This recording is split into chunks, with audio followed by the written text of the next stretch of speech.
경제 소식을 빠르게 전달해 드립니다. 오늘 굿모닝 경제는 이인철 참 좋은 경제연구소장과 함께하겠습니다. 소장님 어서 오세요. 어서 오세요. 네, 미국 연준이 현지 시각 20일 그리고 21일 FOMC 회의에서 기준금리를 결정을 합니다. 이번에도 0.75%포인트를 올리는 자이언트 스텝이 유력하죠. 그렇습니다. 이 정도면 그 시한폭탄 싣고 달리는 폭주 기관차다라고 할 정도인데요. 네. 3연속 자이언트 스텝은 뭐 기정사실화하고 있습니다. 뭐 여기까지는 어느 정도의 선 반영이 돼 있으니까 여기서 멈춰주면 후폭풍이 심하지 않을 텐데 우선 이제 그 이후에 미국의 금리 인상 속도와 폭이 더 중요하거든요. 네. 당일날 연준위원 전체의 어떤 금리 인상 속도와 폭을 알 수 있는 점도표가 공개가 되면 윤곽이 드러나겠지만 지금 이 패드워치를 좀 보니까 일단 이 3연속 자이언트 스텝 가능성이 지금 82%, 나머지 18%는 우리가 우려했던 울트라 스텝, 100 베이시스 포인트입니다. 그래서 3연속 75bp는 기정사실화하고 있는데 문제는 연준은 11월 2일 그리고 12월 14일 이렇게 두 차례 회의가 더 남아 있어요. 네. 이걸 좀 따져봤더니 11월이 어떠냐? 4연속 자이언트 스텝 가능성이 우세요. 네. 75bp 인상 가능성이 54, 빅스텝 가능성이 50입니다. 12월 14일은 어떠냐? 베이비 스텝과 빅스텝 가능성이 지금 엇비슷해요. 자, 이렇게 되면 연말 미국의 기준금리 상단이 4.25에서 최고 4.5%까지 가거든요. 네. 지금 미국의 기준금리가 연 2.5인데 석 달도 채 안 돼서 2% 이상 추가로 더 올린다는 얘기거든요. 이러다 보니까 정말 앞서 제가 이제 폭주기관차라는 표현을 썼는데 정말 과속하면 탈나거든요. 네. 지금 스리랑카 그리고 뭐 포르투갈, 방글라데시 이런 데는 지금 달러 국간이 비어서 아시아 국가들은 지금 IMF에 SOS 도와달라 구제금융을 요청하는 국가들이 점점 늘고 있습니다. 네. 근데 최근에 이제 나온 물가 지표를 보면 시장 예상치보다 조금 안 좋게 나왔었잖아요. 뭐 패드워치에서도 방금 울트라 스텝 얘기를 해주셨는데 1%포인트 올릴 가능성은 어느 정도라고 소장님은 보시나요? 일단 시장의 전망치가 8월 CPI 발표됐던 미국 현지 시간으로 이제 13일이었죠. 그 전후로 나뉘어요. 이후부터 갑자기 50베이시스 전망은 인상 전망은 온데간데 없이 사라졌고요. 갑자기 이제 울트라 스텝 인상 가능성이 이제 급부상하게 되는데 네.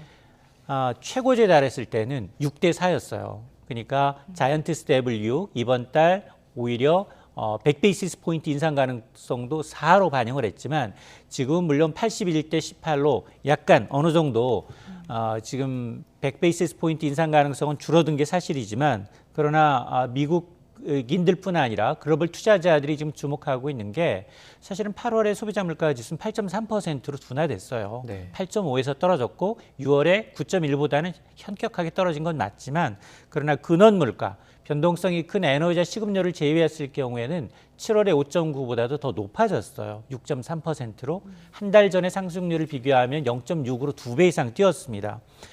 국제유가만 꺾였을 뿐 뭐 집세부터 전기세 그리고 대중교통비, 중고차값 모두 다 두 자릿수 이상으로 뛰었거든요. 네. 그러니까 그동안 시장의 기대치는 뭐냐? 야, 자이언트 스텝을 하더라도 이번 달이 마지막이야. 이런 기대감을 무참히 이제 쓸어버렸고요. 앞서 제가 11월에도 자이언트 스텝 가능성이 높다라고 말씀드렸는데 이러면 4연속이에요.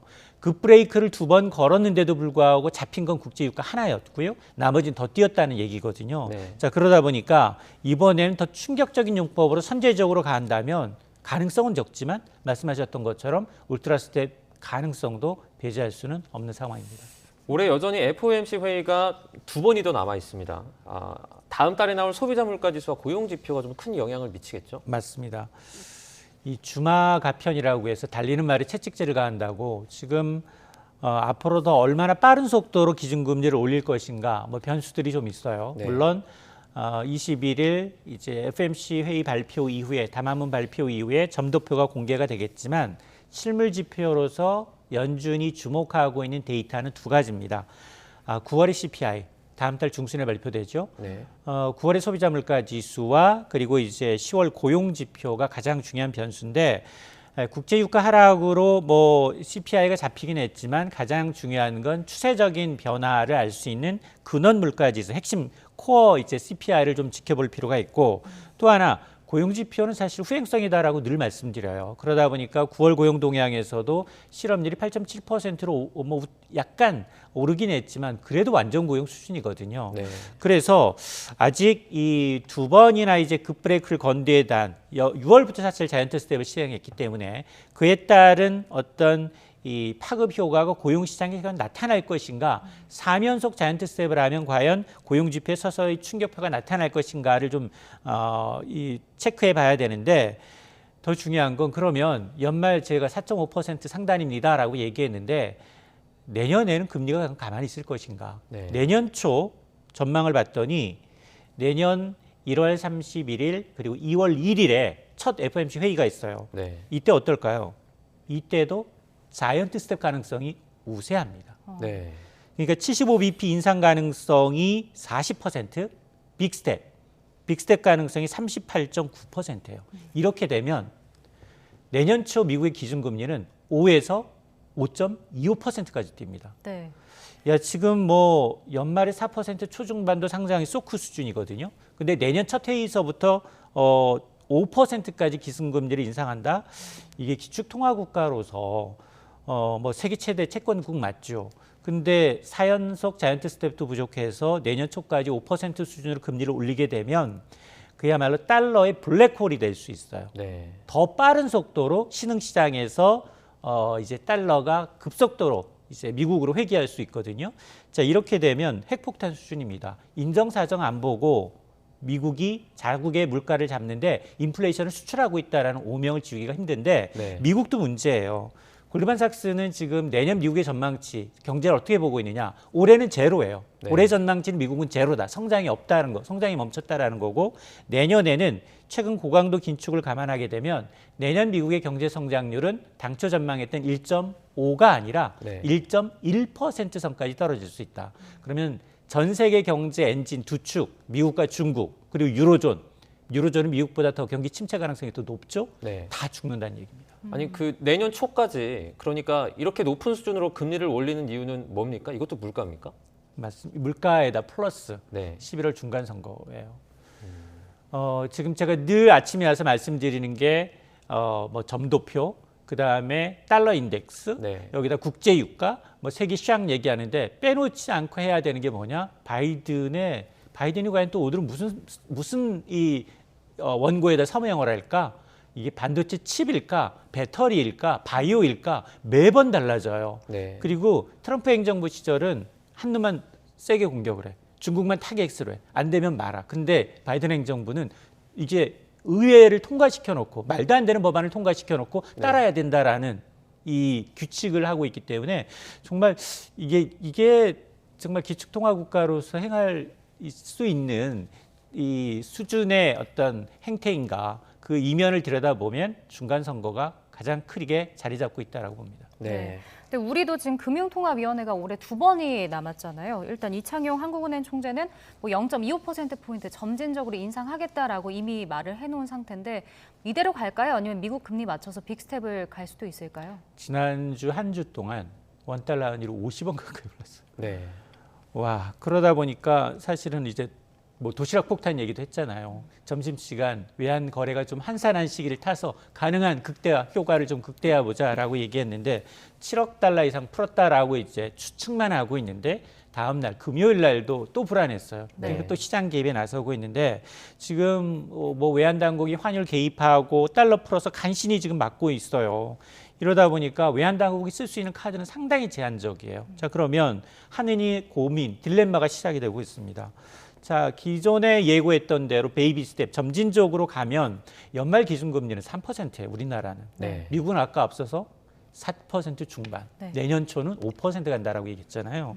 근데 연준이 공격적으로 금리 인상하면 정말 어쩔 수 없이 이제 한국은행도 따라갈 수밖에 없는데 지금 그 한국과 미국 간 기준금리 격차가 당장 이번 달 이제 75bp 나죠. 네. 연말 가면 1.5%포인트, 2배 더 격차가 벌어지는 겁니다. 네. 그러다 보니까 금리 격차가 더 벌어져서 원화 가치가 떨어지게 되면 환율이 또 추가로 또 올라요. 네. 이 악순환이 반복되는 고리를 끊기 위해서 선제적으로 한은도 빅스텝 가능성을 배제할 수는 없습니다. 네. 네. 지금 원달러 환율 같은 경우에도 1,400원 돌파를 완전 코앞에 두고 있습니다.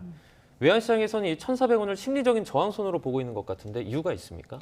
제가 이제 늘 말씀드렸습니다만 이제 1,400원이라는 이 환율을 보게 된 게 우리는 과거 두 차례밖에 없다. 네. 가장 기억하기 싫어하는 IMF 시절 그리고 이제 글로벌 금융위기 시절.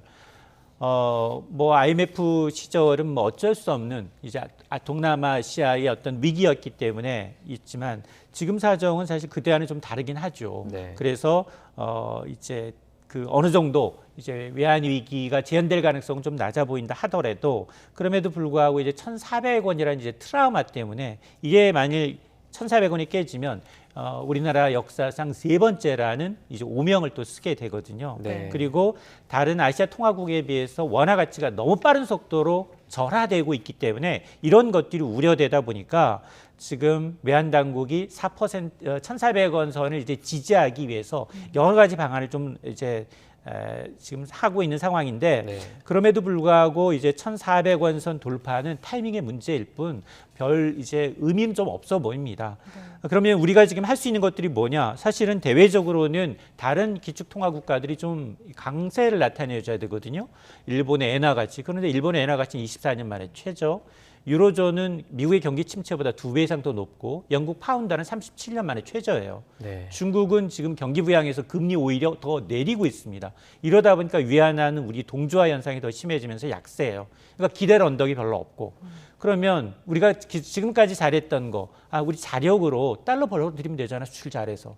반도체 수출 잘해서 잘하고 싶은데 반도체 수출도 위축되고 있어요. 중국 경기 위축되고 있어요. 오히려 에너지 수입에 더 많은 달러를 내주고 있습니다. 네. 이것도 잘 안 되고 있는 거. 그러다 보니까 금리 인상이라는 이제 고유직책만을 이제 믿고 있는 상황인데 아마 한미 정상회담이 20일 예정돼 있어요. 그때 일부에서는 통화 스와프 기대하고 있는 것 같은데 네. 떡 줄 사람은 생각도 않고 있다. 네. 떡 줘도 더 큰 대가를 요구할 것이다. 좀 네. 우려가 됩니다. 근데 여기에다 이제 증시 상황도 지금 좋지가 않잖아요. 코스피 전체 외국인 보유 비중이 또 13년 만에 가장 낮은 수준인 30%대를 기록했다고요? 맞습니다.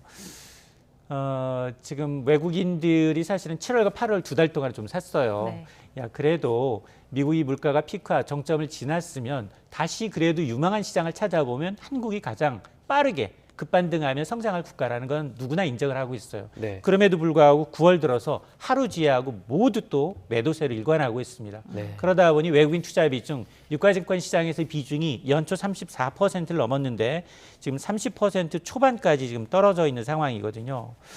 뭐 원화 약세 그리고 금리 역전 좋지 않은 것도 사실이고요. 여기에다가 강달러, 제한적 달러로 인해서 원화 약세가 더 심해지고 1,400원 선을 웃돌다 보니까 투자 심리가 더 위축이 되고 있습니다. 만에 네. 하나 울트라 스텝 이상의 빅 스텝으로 간다면 아마 이제 30%라는 지지선도 비중이 좀 더 떨어질 가능성도 배제할 수는 없어 보입니다. 네. 지금 스스로 외국인이다 이렇게 좀 감정이입을 해보면 달러가 강세고 한동안 이어질 것 같으니까 투자금을 회수해서 달러로 이렇게 보유하는 건 어떻게 보면 당연한 선택인 것 같습니다. 맞습니다. 환율이 올라가면 지금 이 30% 선도 더 깨질 가능성이 높겠죠. 지금 월가의 투자 전망을 보면 굉장히 부정적 전망이 너무 쇄도하고 있어요. 네. 일단 기준금리가 너무 빠른 속도로 미국이 오르다 보니까 주가 전망을 좀 들여다보면 세계 최대 자산운용사인 블랙록은 선진국 증시 전반을 비중 축소해라, 팔아라래요, 매도해라 라고 하면서 지금 미 헤지펀드의 경우는 기준금리가 연 미국이 4.5%를 찍으면